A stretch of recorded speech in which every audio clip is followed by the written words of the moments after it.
அவர் உறுதியா சொல்றாரு 2026ல நாங்க தான் ஆட்சிக்கு வருவோம்ட்டு. அதுக்கான பேக்கப் பெருசா வச்சிருப்பாரா விஜய் அவர்கள்? உதாரணத்துக்கு கரூர் சம்பவம் நிகழ்ந்த உடனே அந்த துயரம் ஒரு மாத காலம் அவங்க எல்லாருமே அமைதியாக இருந்தாங்க. திமுகவினர் அவர்களுடைய ஆதரவாளர்கள் மீடியாலெல்லாம் அவங்கள போட்டு பயங்கரமாக விமர்சனம் பண்ணாங்க.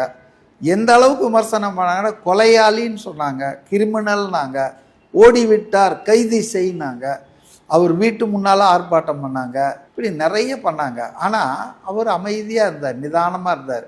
4 நாள் கழித்து ஒரு 4.5 நிமிஷம் காணொளி போட்டார், வீடியோ ஒன்று போட்டார்.